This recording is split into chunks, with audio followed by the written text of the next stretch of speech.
quero meditar nessa noite aqui com vocês. O que somos? Adoradores do Senhor Jesus Cristo ou mero consumidores dos recursos ou daquilo que a igreja ou o templo ou as pessoas que aqui estão inseridas podem nos oferecer? Abra suas Bíblias no livro de João, no capítulo 2. Em nossa última pregação, nós vimos sobre o primeiro sinal do Senhor Jesus Cristo, em João capítulo 2, do verso 1 ao verso 11, quando ele transformou água em vinho, certo? E aí nós fizemos ali algumas ilustrações e algumas conclusões também, tá? Vimos a importância de estarmos prostrados, confiarmos na palavra de Deus, confiarmos no testemunho e no evangelho do Senhor Jesus Cristo. Vimos a beleza do matrimônio, tentamos responder aquele grande questionamento se é lícito beber ou não, e por fim, a importância da glória de Cristo. Nessa noite, nós não teremos em si aplicações, tá? Mas nós precisamos responder nessa noite essa pergunta: o que somos? Adoradores ou consumidores? Essa pergunta é importante porque, como nós vimos no livro de Ageu, no capítulo 1 e no verso 9, muitas vezes nós estamos diante da fé cristã, correndo, se movendo de um lado para o outro, movido pelas nossas próprias causas. Isso é um problemaço, porque o Senhor Jesus Cristo, aqui no capítulo 2, a partir do verso 12, vai nos trazer uma orientação muito importante para as nossas vidas. Então, abram suas Bíblias no capítulo 2, no verso 12 ao 25. Queria ler com vocês aí. Depois disso, ele foi a Cafarnaum com sua mãe, seus irmãos e seus discípulos, e ficaram ali não muitos dias. Estando próximo à Páscoa dos judeus, Jesus foi para Jerusalém e encontrou no templo os que vendiam bois, ovelhas e pombas, e também os cambistas assentados. Tendo feito um chicote de cordas, expulsou todos do templo, com as ovelhas e os bois. Derramou o dinheiro dos cambistas pelo chão, virou as mesas e disse aos que vendiam as pombas: tirem estas coisas daqui. Não façam da casa do meu pai uma casa de negócio. Os seus discípulos se lembraram que está escrito: o zelo da tua casa me consumirá. Então os judeus lhe perguntaram: que sinal você nos mostra para fazer essas coisas? Jesus respondeu: destrua este santuário e em 3 dias eu o levantarei. Os judeus responderam: este santuário foi edificado em 46 anos e você quer levantá-lo em 3 dias? Ele, porém, se referia ao santuário do seu corpo. Quando, pois, Jesus ressuscitou dentre os mortos, os discípulos dele se lembraram que ele tinha dito isso e creram na Escritura e na palavra de Jesus. Estando Jesus em Jerusalém, durante a festa da Páscoa, muitos creram no seu nome, quando viram os sinais que ele fazia. Mas o próprio Jesus não confiava neles, porque conhecia a todos, e não precisava que alguém lhe desse testemunho a respeito das pessoas, porque ele mesmo sabia o que era a natureza humana. Vamos orar a Deus? Ó Pai, queremos pedir a tua direção aqui nessa noite. Que o Senhor nos ajude a compreender a tua palavra e que nos ajude também a aplicá-la em nossas vidas. em nome de Jesus. Amém. Eu gostaria de dividir aqui a nossa pregação em 3 partes. A primeira dela, do verso 12 ao verso 17, que talvez seja aí, inclusive, o título da Bíblia de vocês: Jesus purifica o templo. Primeira coisa. Segunda coisa é, Jesus substitui ou faz uma analogia em relação ao templo, do verso 18 ao verso 20 e 22. E por fim, queria ver com vocês o problema de uma fé que não é enraizada no Senhor Jesus Cristo, do verso 23 ao verso 25. Mas antes disso, eu queria fazer uma introdução junto com vocês, pensando inclusive em um trecho do livro na verdade, é uma espécie de resumo do Peregrino, uma história ilustrada. O Mateus e a Thalita deram para a Melissa, mas quem mais usa sou eu aqui. Eu vou contar as histórias para ela e acabo ficando fascinado. E é justamente o episódio onde alguém que já leu o livro do Peregrino, e aí fica aqui a motivação para conhecê-lo, é que em dado momento ele encontra-se com um companheiro chamado Fiel.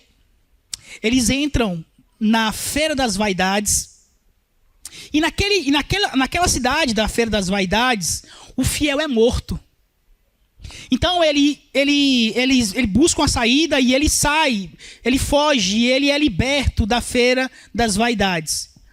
E se encontra com o Esperançoso. Nessa saída, nessa transição da Feira das Vaidades, eles se encontram com a tartaruga. E o texto faz questão de enfatizar que essa tartaruga é justamente a ideia de lentidão. Ele diz assim, era uma tartaruga lenta. E o nome dessa tartaruga é desejo próprio. Desculpa, interesse próprio é o nome dessa tartaruga. E aí o texto diz, interesse próprio, no caso a tartaruga, vinha de uma cidade próxima à Feira das Vaidades. Os moradores dessa cidade se diziam servos do rei e fingiam amá-lo muito. Mas sempre que o príncipe malvado e os seus servos iam falar com eles, eles paravam de falar no rei e se comportavam como se o príncipe malvado fosse o seu governante. O príncipe malvado gostava dessas criaturas. E quando ouvia falar que alguma delas se tornara peregrina, nunca tentava atrapalhá-las em sua jornada, porque sabia que elas certamente voltariam assim que se deparassem com a menor dificuldade. Eu lembro de um rapaz que chegou aqui na nossa igreja aqui há uns anos atrás, e ele chegou sorrateiramente e tinha o interesse de apresentar a alguns irmãos um novo negócio lucrativo, muito conhecido por nós como a ideia de pirâmide, aqueles negócios de pirâmide. É muito comum essas coisas, em especial em igrejas de cunho neopentecostais ou afundadas na ideia de teologia da prosperidade, porque há sempre no indivíduo esse desejo de ascensão do marco zero, do ponto 0 até o ponto 10, ponto 100. É óbvio que eu sabia os interesses daquele rapaz. Ele não estava a fim de procurar uma igreja para congregar. Ele estava a fim de uma igreja para encontrar novos clientes, novas pessoas que pudessem abraçar o seu negócio. E aí então, eu acho que a pergunta que nós devemos fazer aqui nessa noite é: o que nos faz procurar uma igreja? Quais são as diretrizes? O que mais importa nessa igreja? Qual o nosso desejo quando nós vamos optar, quando nós vamos escolher? Estamos baseados no nosso interesse próprio? Ou estamos preocupados em contribuir com o reino de Deus a partir daquela igreja local? É bem verdade que muitas vezes eu recebo questionamentos ou incentivos ou falas do tipo: precisamos de ar-condicionado no templo. Amém? Amém. Precisamos de uma boa fachada. Precisamos reformar a sala do ministério infantil. Precisamos reformar o gabinete pastoral. Precisamos melhorar a cozinha. Precisamos reformar os banheiros. Precisamos de um melhor som. Precisamos de tantas coisas. Mas o ponto é o seguinte: até que ponto eu estou interessado em me envolver nesse processo? Até que ponto eu estou preocupado em ser um cooperador em tudo isso? Essa resposta também vai nos ajudar a responder se somos adoradores ou se somos meros consumidores. O texto vai obedecer uma ordem que eu já compartilhei com vocês. João está estritamente preocupado com a questão geográfica. Então, o texto diz que ele sai de Caná e vai até a Cafarnaum, no verso 12, com seus irmãos. E em seguida, ele se desloca para Jerusalém.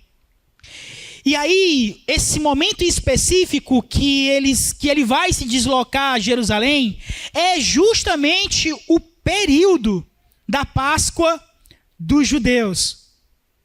E aí vocês vão lembrar esse momento, esse episódio épico de Êxodo capítulo 12,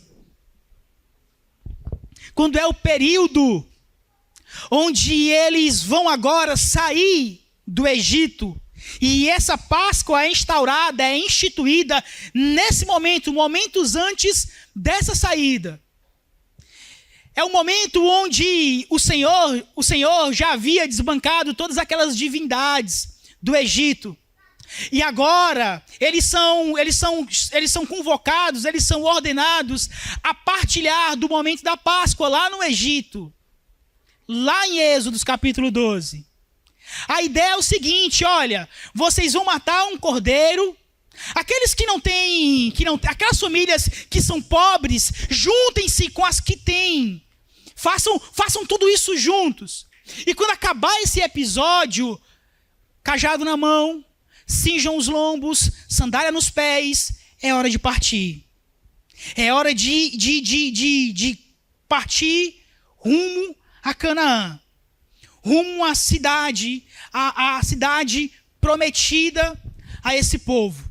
Então, essa data ela é muito querida, muito estimada por todos os judeus. Então, quando chegava esse episódio, quando chegava esse momento, todos os judeus, de todas as tribos, e aqueles também que haviam abraçado a religião judaica, aqueles que haviam sido prosélitos da religião judaica, se deslocavam até Jerusalém para a Páscoa dos judeus. E é o seguinte: eles nessa jornada, nessa caminhada, é justamente o momento onde eles iam cantando os cânticos de romagem. Porque eles estavam indo rumo a Jerusalém. A cidade que é edificada além dos montes. Acho que os irmãos aqui já subiram a terra da Pacatuba. E sei lá, talvez a subida seja em média 5 a 7 quilômetros, eu não lembro bem, não sei. 4 quilômetros, né? Pronto, 4 quilômetros de subida. Dependendo de onde se estava, a quilometragem nesse processo de subida beirava cerca de 100 quilômetros de caminhada. E eles iam cantando. Homens, a partir dos 12 anos, eram obrigados a irem e subirem em Jerusalém. Eles iam cantando com alegria, partilhar desse momento. Aqui eu já poderia pensar em alguma coisa, em alguma reflexão no sentido de, às vezes nós precisamos andar menos de 2 quilômetros, 1,5 quilômetro, às vezes. E muitas vezes nós vamos com murmuração, chateados, cansados, reclamando. Queria ter uma moto. E eles não. Eles andavam, caminhavam e iam cantando. E estando próximo à Páscoa dos judeus, então Jesus foi nessa mesma toada, louvando ao Senhor. Mas ele encontra algo que o desagradou. Algo que o deixou extremamente triste. E a gente fica sabendo no verso 14, que quando ele chega lá, o que ele encontra são cambistas. Lembra que eu disse para vocês que os prosélitos também iam a Jerusalém? Pessoas de outras etnias também iam depois de conhecer ao Senhor. Então havia cambistas, porque essas pessoas também se deslocavam até lá com as moedas das suas próprias nações. Então havia cambistas ali para fazer esse câmbio, para fazer essa troca de moeda. E não só isso, havia aqueles também que vendiam animais. O problema não era só isso. O problema é porque eles faziam realmente da casa do Senhor um local de lucro. Eles olhavam para esse episódio, para esse momento, com um único objetivo: fazer negócios. Vender mais. Vender o meu produto. E não pense que isso é algo restrito somente àqueles que são os vendedores. Não. Isso estava integrado com o sacerdócio daquele momento. Havia passado o período de Anás e já havia adentrado o período de Caifás. Isso era uma organização. Eles estavam mancomunados. Todos estavam encaixadinhos, tudo bem alinhado, para que eles pudessem lucrar. Era tal a astúcia dessas pessoas que era o seguinte: muitas vezes essas pessoas traziam do seu gado, das suas ovelhas, dos seus animais, traziam o animal até o local. Quando chegavam lá, eles diziam assim: olha, esse animal não está bom não, viu? Tem que passar ali para comprar outro. As moedas que eram trocadas, muitas vezes, eles não distribuíam. Tem aquelas fraçõezinhas, né? Tipo, você vai no supermercado, a compra dá R$ 2,97. Quase ninguém nunca dá o teu troco de 2 centavos. Os cambistas faziam a mesma coisa. Eles não devolviam o troco. Eu só me lembrei de Cuba. Eu conheço uma pessoa que é de lá, e é assim, lá em Cuba, você compra a sua mercadoria com as pessoas de lá, e você compra em dólar, tudo que você vai comprar lá é em dólar. Aí você compra em dólar e você recebe o troco em dinheiro cubano. Aí a pergunta é: você sabe onde é que vocês podem aproveitar o dinheiro cubano? solar. Então, dependendo do troco que você tiver, você volta com o troco no seu bolso e a sua moeda não serve de nada, porque ninguém aceita essa moeda. A moeda só aceita lá. Do mesmo jeito, eles faziam. O objetivo era somente esse: fazer negócios. Qualquer um de vocês pode estar aí nutrindo no seu coração aquela raiva santa, mesmo que o Senhor Jesus Cristo nutriu nesse momento. Canalhas. Como eles fazem isso? Que povo ruim. Mas muitas vezes nós agimos como um deles. Muitas vezes nós agimos... Recentemente eu vi um atleta do Náutico dizendo a seguinte coisa: eu profetizo que o Náutico vai chegar na semifinal da Copa do Brasil. Interesse próprio. É como se nós pegássemos o reino de Deus e adequássemos somente a nossa vontade. Pastor, eu comecei a vir à igreja, comecei a dar o dízimo e eu tenho fé. Se Deus quiser, eu vou montar o meu negócio e vai dar certo. Talvez não. E ao longo desses anos de caminhada cristã, o que mais me assusta é essa fé no interesse próprio, mas nunca naquilo que está relacionado ao reino de Deus. Eu tenho fé que o Senhor vai nos conceder um carro, mas eu não tenho fé que o Senhor proverá nas minhas dificuldades, nas minhas circunstâncias, a fim de que, para que de alguma maneira eu coopere de modo mais objetivo e direto no reino de Deus. Eu tenho fé que o Senhor poderá me dar um emprego que eu estou sonhando há anos, mas eu não tenho fé que esse mesmo Deus vai me capacitar para de modo diligente eu trabalhar no reino de Deus. Uma fé que está alicerçada no interesse próprio. Esses homens faziam isso.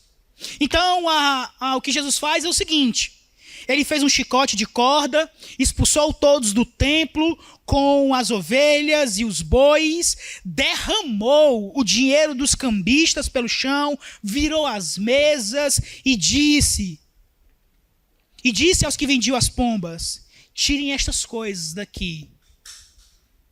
Não façam da casa do meu pai um lugar de negócio. Isso aqui é fascinante, meus irmãos. E aí qualquer um vai dizer assim: mas pastor, Jesus não era manso e humilde de coração? A ideia aqui não é nos atentarmos à ação física do Senhor Jesus Cristo, mas a ordem pela qual ele purificou aquele templo. Em Efésios capítulo 4, verso 26, diz assim, irai-vos, mas não pequeis. Então, a sua ira, aquele momento de uma ação mais enérgica, todos os discípulos perceberam e logo citaram o Salmo 69, verso 9. O zelo da sua casa me consumirá. Fizeram logo uma conexão. Eles compreenderam que a ação do Senhor Jesus Cristo era justamente purificar o templo. E para mim, enquanto pastor, porque eu não sou o Senhor Jesus Cristo, um dos maiores desafios nessa jornada é diferenciar aquilo do que é joio e do que é trigo. Porque conforme o verso 23, 24 e 25, eu não conheço intenções. Eu não conheço corações. Ontem mesmo eu fui fazer um favor para a irmã Regina, e peço perdão publicamente. Ela pediu para me arrancar algumas raízes que estavam lá na parte da folhagem lá. E eu tenho quase certeza que quando eu arranquei, quando eu puxei aquilo que era para arrancar, de fato, veio com ela algumas que não precisava arrancar. Eu estava na chuva. Vocês estão rindo agora, mas eu estava na chuva e eu me entristeci porque eu lembrei das palavras de Riley. Ele disse assim, olha, quando você for arrancar o joio, tenha cuidado para não arrancar junto com ele o trigo. O que acontece muitas vezes é que a gente não sabe. E isso faz parte do processo ministerial, porque nós não conhecemos intenções. Mas eu posso falar e mostrar anotado quantas vezes eu orei ao Senhor, dizendo assim, Senhor, tira aqueles do seio da tua igreja que não te conhecem de fato. Tira do meio da igreja aqueles que não compreenderam o que era a fé cristã. Tira do seio da igreja aqueles que não amam ao Senhor Jesus Cristo. Tira do seio da igreja aqueles que não foram consumidos pelo zelo da tua casa. Algumas vezes foi necessário arrancar, mas outras eles morreram sozinhos. Não foi necessário fazer nenhum tipo de esforço. Porque não há nada mais perigoso do que ter no hall de membros pessoas que não entenderam o que é o evangelho do Senhor Jesus Cristo. Sabe por que o Senhor Jesus Cristo fez isso naquele período? Porque havia vários prosélitos, vários pequeninos, que estavam se deslocando a Jerusalém para de verdade adorar o Senhor. E essas pessoas que estavam em Jerusalém, mercadejando, essas pessoas que estavam em Jerusalém, trocando a fé por lucro, estavam simplesmente dando um mau testemunho a essas pessoas. Isso é muito perigoso, meus irmãos. Eu compreendo, na verdade, nas últimas pregações, desde João capítulo 1, do verso 2, até o capítulo 2, verso 11, eu vim no coração com o desejo de falar àqueles que não conhecem ao Senhor Jesus Cristo. Eu vim com o desejo de falar àqueles que estavam desmotivados na fé cristã. E no meio desse processo eu entendi que era necessário falar também de modo específico somente para os membros da igreja local. Eu, inclusive, em dado momento, pensei em parar em um domingo a exposição em João. Mas aí eu me deparo com esse texto do capítulo 2. E para mim essa é uma das graças maravilhosas do lectio contínuo, da pregação continuada. É que durante a exposição nós nos deparamos com textos onde nós podemos tirar aplicações. E é hoje esse dia que eu gostaria de falar com vocês que são membros, que estão inseridos no hall de membros. Aqueles que faziam negócios nos pátios externos do templo estragaram o único lugar onde os gentios podiam vir e adorar. Esta área, no caso aqui, o pátio dos gentios, foi transformada em uma casa de comércio. E isso é perigoso. Eu não sei se vocês lembram do apóstolo Paulo. Abram suas Bíblias aí em 2 Coríntios, capítulo 2, verso 7.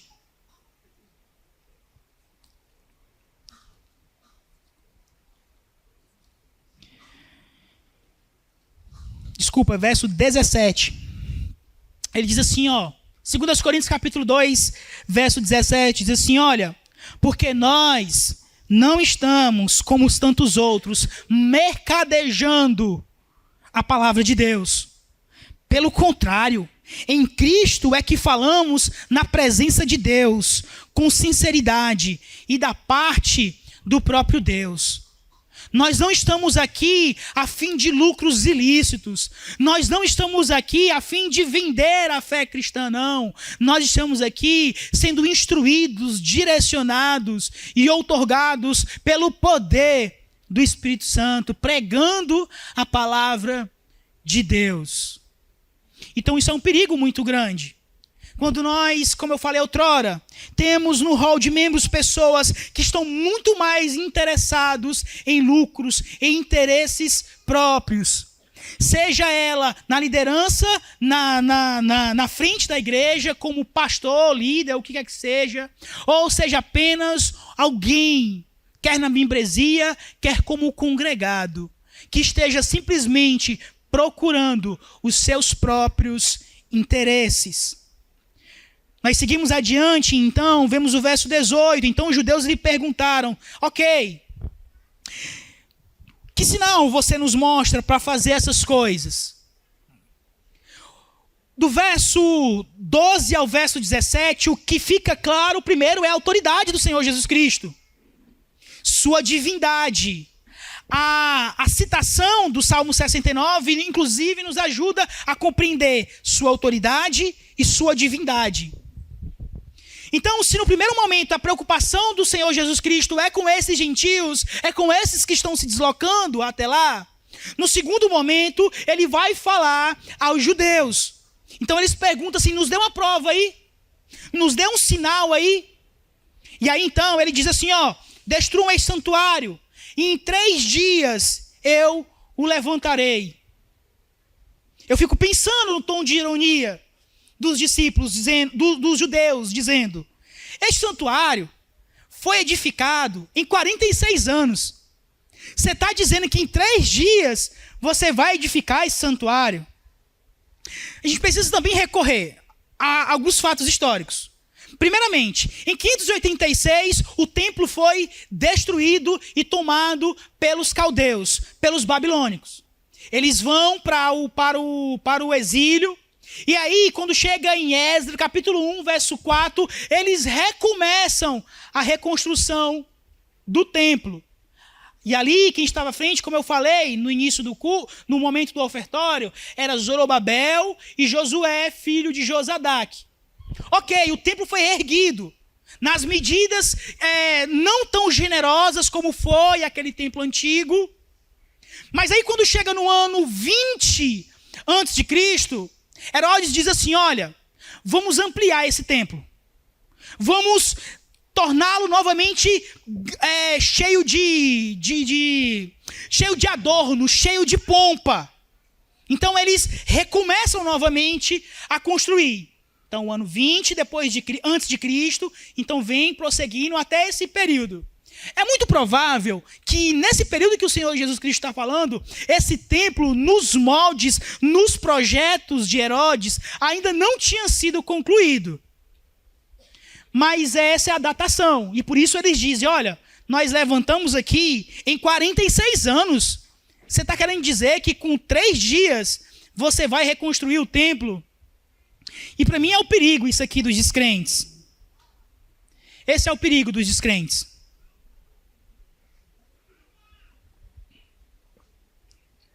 Porque muitas vezes, mesmo diante de algo racional, mesmo diante de algo tácito, palpável, nós nos desfazemos do Senhor Jesus Cristo, do seu evangelho, da sua obra e a sua ressurreição, demonstrando que racionalidade não é suficiente. Não é suficiente. É por isso que Paulo, em 1 Coríntios, no capítulo 1, ele vai orientar. Olha, a loucura de Deus é mais sábia do que a sabedoria dos homens. Ou, em outras palavras, é mais sábia do que a sabedoria dos gregos, que era a nação, em termos de conhecimento, mais elevada daquele período. Os judeus querem uma explicação. Eles querem uma resposta. E aí João, no capítulo 2, nos adianta uma informação importantíssima. No verso 21. Ele, porém, se referia ao santuário do seu corpo. Inclusive, quando, pois, Jesus ressuscitou dentre os mortos, os discípulos dele lembraram que ele tinha dito isso e creram na Escritura, na palavra de Deus. Nenhum mero homem poderia alegar ressuscitar a si mesmo dos mortos, mesmo que tivesse confiança de que Deus o ressuscitaria. A alegação de Jesus é notável, audaciosa, evidente, e a sua autoconsciência de divindade é demonstrada aqui. O texto diz assim, ó, eu dou a minha vida e vou reavê-la. Em Romanos nós vemos assim, ó, Deus o ressuscitou dentre os mortos. Em Gálatas nós vimos assim, ó, o Espírito Santo que o ressuscitou dentro dos mortos. E o que nós vemos é a obra completa da Trindade agindo em prol de um povo caído como eu e você. Confiamos tão somente na ressurreição de Cristo Jesus. Esse é o penhor da nossa salvação. Essa é a motivação que nós devemos ter para trabalharmos na sua obra. Na minha concepção, isso é suficiente. Eu não preciso de mais nada. Eu não preciso de motivação. Eu não preciso de tapinhas nas costas para comparecer aos cultos de oração. Eu não preciso que confirmem que tenha algum lanche no encontro dos homens para que eu possa me deslocar até esse momento.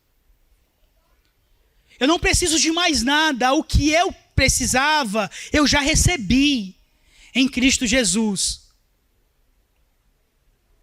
O senso do Senhor Jesus Cristo nessa passagem é de urgência. Estamos muito envolvidos com as coisas do nosso próprio interesse.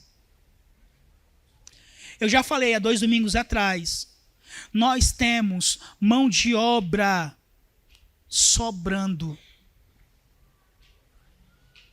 Nós temos mão de obra sobrando. Mas que muitas vezes está apegado demais aos seus próprios interesses.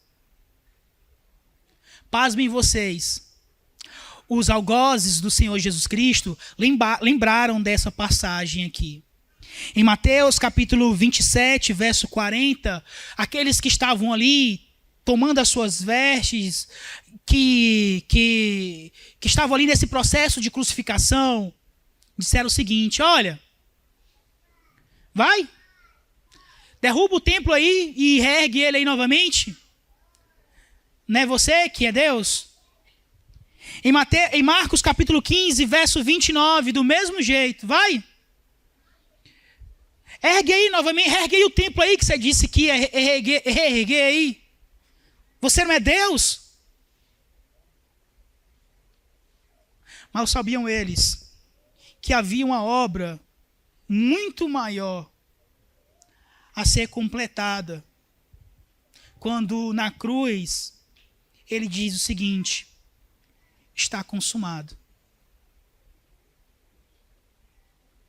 Eles riam e gargalhavam e faziam chacotas do meu e do seu Senhor. Mas mal sabiam eles que, na verdade, o projeto estava sendo consumado, concluído, tal qual o Pai havia projetado.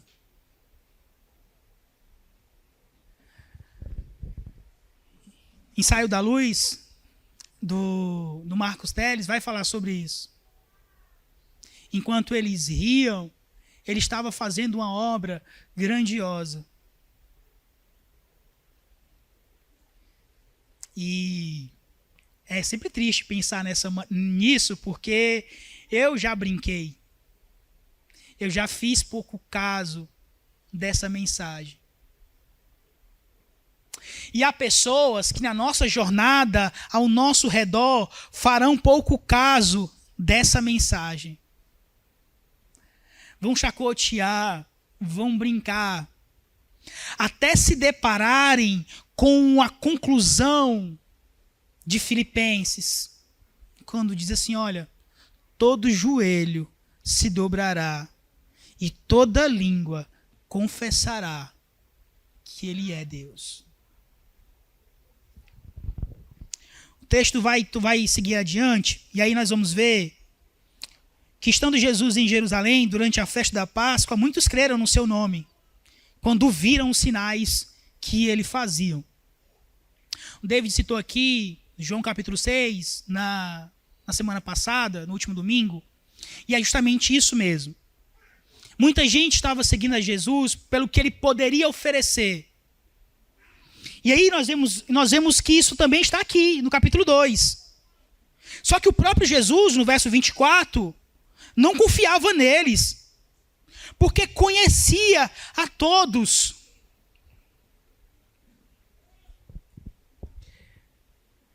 É assim que nós devemos ensinar os nossos filhos. Em Colossenses, no capítulo 3, nós vemos a orientação de Paulo. Ó, senhores, tenham cuidado como vocês tratam os servos de vocês, porque vocês possuem um Senhor no céu. Ó, servos, tenham cuidado como vocês lidam com as coisas dos seus senhores. E não trabalhem somente por ser visto, mas lembrem de trabalhar para o Senhor que está nos céus. Porque Ele conhece corações. Porque Ele sonda corações. Porque Ele esquadrinha pensamentos. A sua derrocada não aconteceu naquele grande dia em que aquele episódio te lançou em meio aos verdugos. Aquele episódio te lançou à vergonha. A tua derrocada começou quando você abandonou o compromisso com o Senhor. A sua vida de comunhão, de intimidade, de aproximação, de devoção, foi lá que começou. A queda de Jerusalém no ano de 586 não começou com a ascensão do Império Babilônico. Começou com a miríade de reis que implementaram nos cultos adoração a outros deuses, idolatria. Nós não somos o resumo de um episódio em si, mas a junção de um monte de episódios onde nós negligenciamos essa aproximação chamada devoção ao nosso Deus. E para mim esse é o grande dilema da vida pastoral. Para mim esse é o grande dilema da vida daqueles que se protiveram a liderar no reino de Deus, na igreja de Cristo. Porque lutamos contra a nossa própria insuficiência. Lutamos contra as nossas próprias limitações. E precisamos caminhar seguindo o texto de Hebreus, capítulo 11. Não pelo que vemos, mas por fé. Por fé naqueles que nos chamou. Nós precisamos caminhar não pautados naquilo que nós podemos ver ou diagnosticar. Nós precisamos caminhar por fé naquele que morreu por nós. Nós precisamos caminhar pautados, orientados pela fé em Cristo Jesus. Porque se nós fôssemos nos pautar pelo que as pessoas podem dizer, jamais poderíamos caminhar. Jamais daríamos sequer um passo. Ou vocês não lembram de Mateus capítulo 16, quando Jesus pergunta a Pedro assim, olha, quem estão dizendo que eu sou? Ele diz assim, olha, o Senhor é o Cristo, o Filho do Deus vivo. Minutos depois, esse mesmo Pedro, quando Jesus compartilha a ideia de que ele ia se entregar, que ele ia morrer e que ele ia ressuscitar, aí Pedro diz assim, não, Jesus, isso não. Então Jesus diz assim, arreda-te de mim, Satanás, porque você não cogita das coisas do alto. O Senhor conhece corações, conhece intenções. E o verso 25 diz, e não precisava que alguém lhe desse testemunho a respeito das pessoas, porque ele mesmo sabia o que era a natureza humana.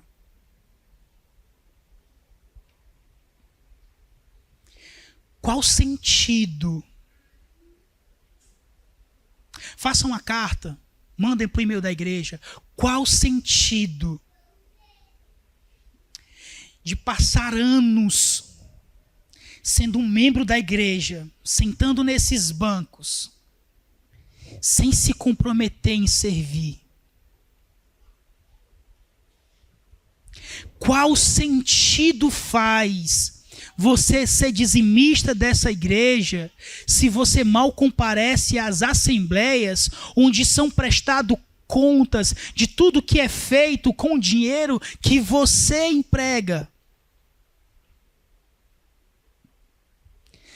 Não faz sentido. E talvez o Senhor está dizendo assim para você hoje, olha,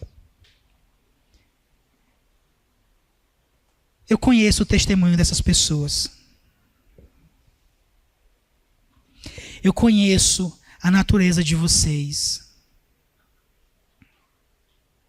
Alguns nessa noite, talvez, ele esteja dizendo assim, eu conheço a natureza de vocês e eu sei que vocês não cogitam das coisas de Deus. E a outros ele deve estar dizendo assim, olha, eu conheço você. Por que não lembrar da igreja de Esmirna, quando o Senhor diz assim, olha, eu conheço as suas obras. Eu sei que aos olhos de todas as pessoas, você é fraco. Mas deixa eu dizer uma coisa para você, você é forte.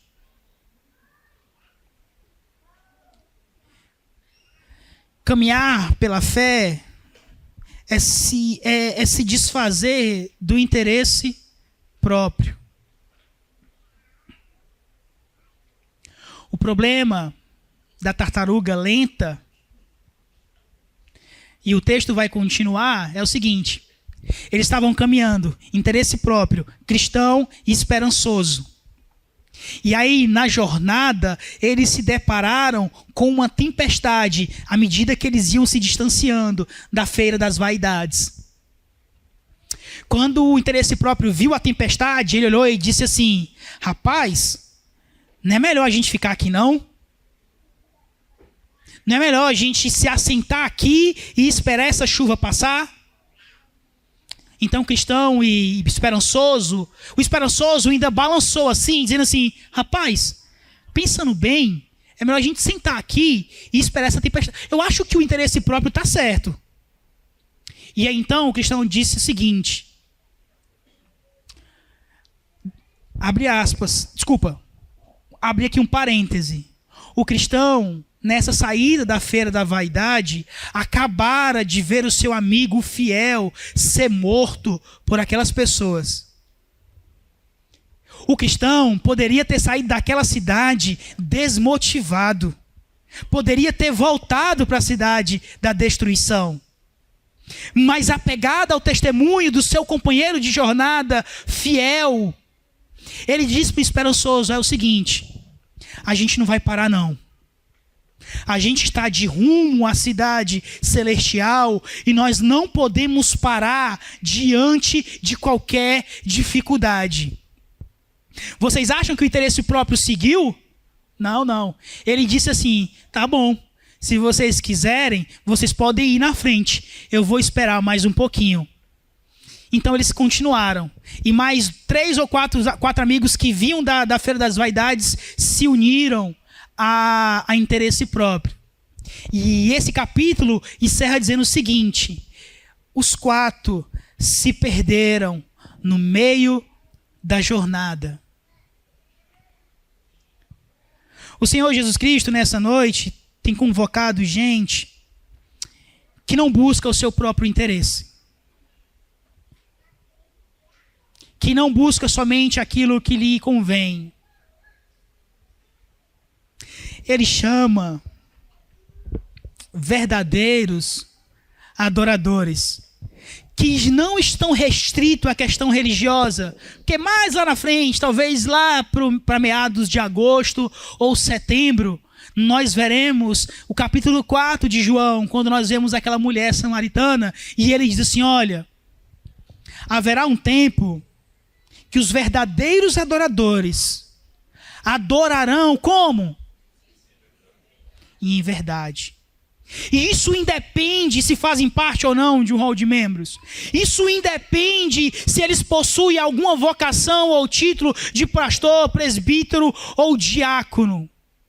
Os verdadeiros adoradores estão sempre dispostos, como cristão, a adorar em espírito e em verdade. Então ele diz: é esses que o Pai está à procura. E eu espero que você seja um desses.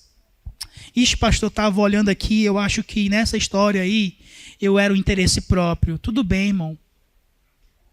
O próprio cristão vai cometer um monte de vacilada nessa jornada. Mas uma coisa que me chama nessa história, nessa ilustração, nessa analogia da caminhada do crente, de John Bunyan, é que ele sempre retoma a caminhada. E o que me fascina é que o rei está sempre à disposição para ajudá-lo. Porque o seu rei é bom. O seu rei é maravilhoso. Quando ele diz assim, ó, eu conheço a natureza humana, ele conhece tudo. Nada fica aquém dos olhos de Deus. Nada.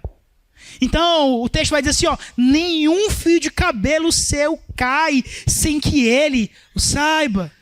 Se você sobe para o alto do monte, lá ele vai estar. E se você desce ao mais profundo abismo, lá também ele vai estar. E uma coisa que ele nos prometeu e que eu pauto a minha vida é que ele me levará seguro até a cidade celestial. E eu espero no Senhor encontrar na jornada gente fiel, gente esperançosa, gente desejosa de chegar lá e adorar o nosso Deus. Amém?